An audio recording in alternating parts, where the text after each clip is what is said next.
사랑하는 여러분, 한 주간에도 평안하셨습니까? 오늘은 제43과 로마서 강의 5번째 시간으로 하나님이 없다고 하는 자들에게라는 제목으로 함께 은혜를 나누겠습니다. 여러분 가지고 계시는 구역공과 223페이지를 펴시고 함께 읽어가면서 은혜를 나누겠습니다. 나눌 말씀 로마서 1장 18절에서 25절 말씀이고 외울 말씀은 로마서 1장 18절입니다. 함께 읽겠습니다. 복음에는 하나님의 의가 나타나서 믿음으로 믿음에 이르게 하나니 기록된 바 오직 의인은 믿음으로 말미암아 살리라 함과 같으니라. 아멘. 읽겠습니다. 하나님의 진노가 불의로 진리를 막는 사람들의 모든 경건하지 않음과 불의에 대하여 하늘로부터 나타나나니. 로마서 1장 18절 말씀입니다. 하나님께서 진노하시는 원인은 주치입니다. 사람이 하나님을 향해 짓는 죄인 불경건과 사람과 사람 사이에 짓는 죄인 불의 때문입니다. 그리고 오늘은 그 첫 번째 죄인 사람이 하나님을 향하여 짓는 죄의 불경건에 대해서 살펴보며 은혜를 나누고자 합니다. 첫 번째 언급하신 죄인 경건하지 않음의 헬라어 원어는 아세베이안이고 이 단어의 정확한 뜻은 주치입니다. 신의 존재를 부정하다라는 뜻입니다. 그런데 본문을 보면 하나님은 무신론은 절대로 있을 수 없다고 말씀하고 계십니다. 왜냐하면 하나님께서는 하나님을 인식하고 그를 알 수 있도록 우리의 마음을 창조하셨기 때문입니다. 여러분 주치입니다. 하나님께서는 하나님을 인식하고 그를 알 수 있도록 우리 마음을 창조하셨기 때문에 주쳐놓습니다. 로마서 1장 19절 말씀입니다. 이는 하나님을 알만한 것이 그들 속에 보임이라. 하나님께서 그들에게 보이셨느니라. 이 말씀을 쉽게 설명하면 주치입니다. 인간에게는 본능적으로 하나님을 아는 지식이 있다라는 말입니다. 따라서 그 누구도 무신론자가 될 수가 없습니다. 자, 추천했습니다.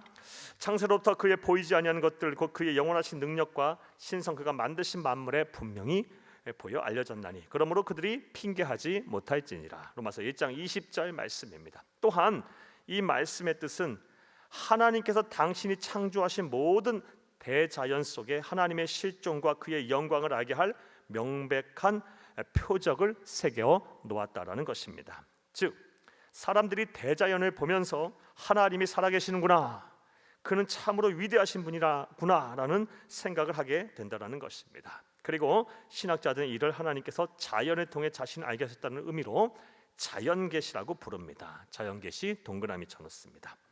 하나님이 창조하신 대자연 만물을 보게 되면 하나님께서 창조자이시며 그런 창조자가 계심을 부인할 수가 없습니다. 여러분 추천했습니다. 하나님이 창조하신 대자연 만물을 보게 되면 창조자가 계심을 부인할 수가 없습니다. 따라서 무신론이란 있을 수가 없는 것입니다. 존재하는 것은 무신론이 아니요 오직 불신론일 뿐입니다. 그렇다면 여러분 주치입니다. 이제부터 오늘 전체 내용에 대한 문제제기입니다. 하나님이 당신을 알도록 인간의 본성을 만드시고 대자연 속에 당신의 실존과 영광을 알게 하는 표적을 남겨놓았음에도 불구하고 하나님의 실존을 부정하고 하나님을 알려 하지도 않으며 믿으려 하지도 않는 사람들에게는 어떠한 일들이 일어나게 될까요? 사랑하는 여러분, 끝까지 사람들이 무신론을 주장할 때 그들의 마음과 생각에 어떠한 일들이 일어나게 될까요? 첫째로 주치면서 함께 읽겠습니다. 생각이 허망해지며 마음이 어두워집니다. 주쳐놓습니다. 하나님을 알되 하나님을 영화롭게도 안 하고 감사하지도 아니하고 오히려 그 생각이 허망하여지며 미련한 마음이 어두워졌나니. 로마서 1장 21절 말씀입니다. 사람들이 주칩니다.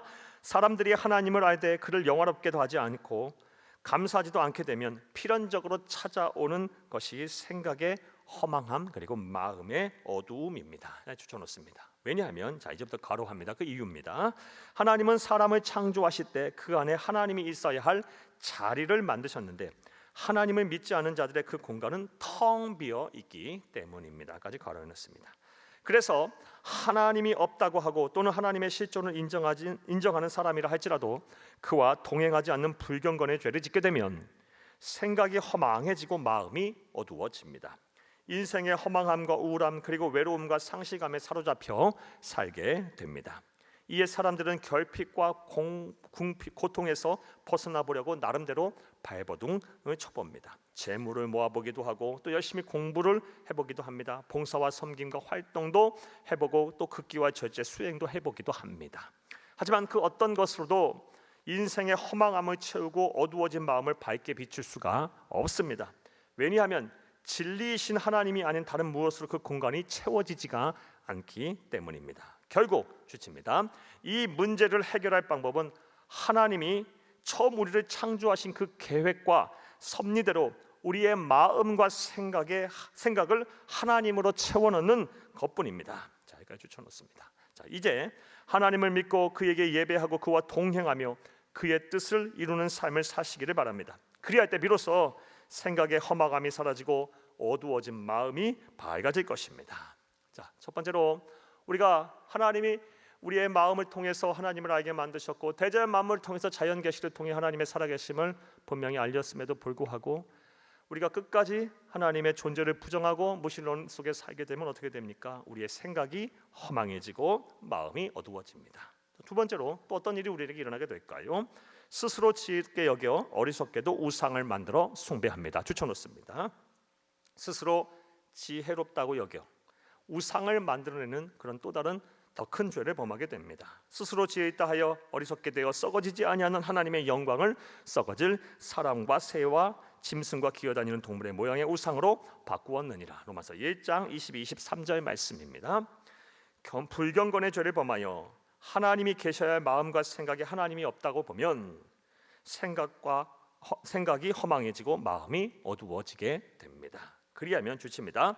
필연적으로 하나님 대신 의지할 대상을 만들게 되는데 그것이 바로 우상입니다. 우상 동그라미 적었습니다.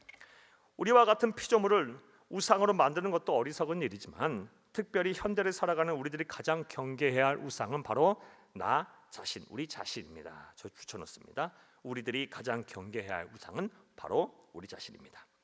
오늘날 사회가 빠르게 인간 중심, 물질 중심 그리고 개인주의화 되다 보니 사람들은 온통 자기 자신에게만 관심을 가지고 기울이고 삽니다.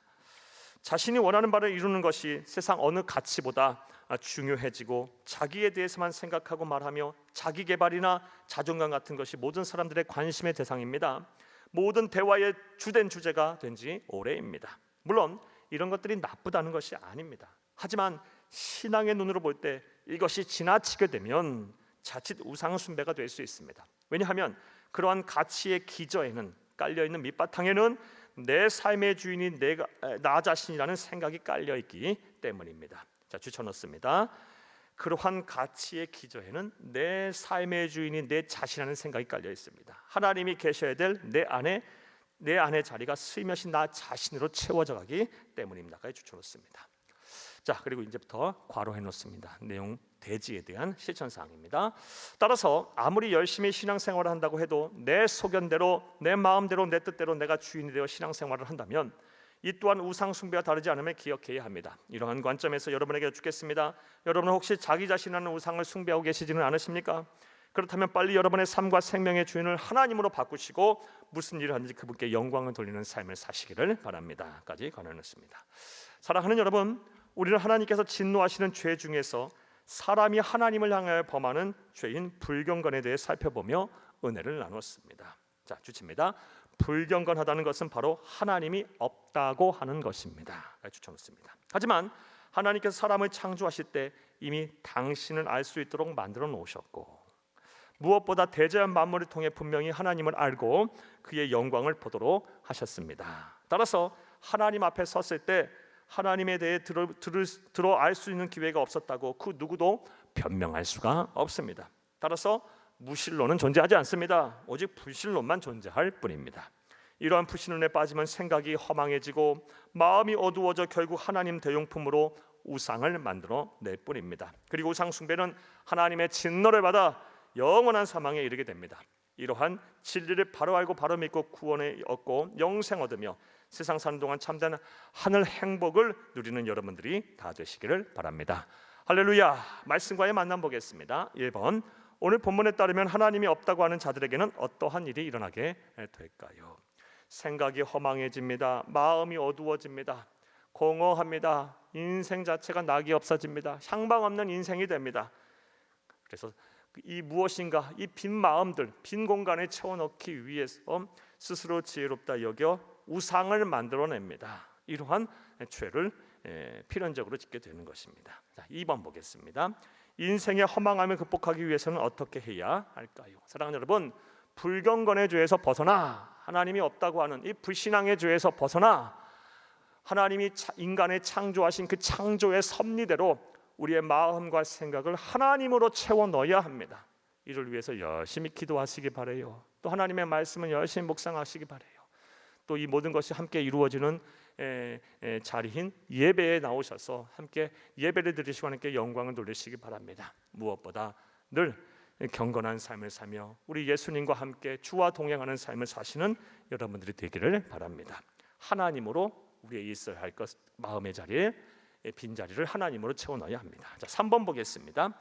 여러분은 언제 하나님의 살아계심을 느끼시나요? 하나님의 살아계심에 대해 느꼈던 순간에 대해 말해봅시다. 사랑하는 여러분, 사건 사고를 통해서 하나님을 체험하고 경험할 수 있습니다. 또 대자연 만물의 이 위엄을 통해서도 하나님의 위대하심을 경험하고 생각할 수가 있습니다. 또 하나님의 말씀을 우리가 읽다가 묵상하다가 보다가 큰 믿음이 생겨서 하나님의 살아계심을 체험할 수도 있고요. 또 성령의 역사, 또 반대로 또 악령의 역사를 통해서도 하나님의 살아계심을 우리는 부인할 수 없게 됩니다. 사랑하는 여러분, 하나님은 분명 살아계십니다. 그리고 어제나 오늘날 영원토록 동일하신 분이십니다.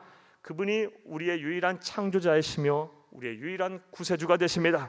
바로 알고 바로 믿고 바로 전하는 저와 여러분 되기를 간절히 주의 이름으로 축복합니다. 감사합니다.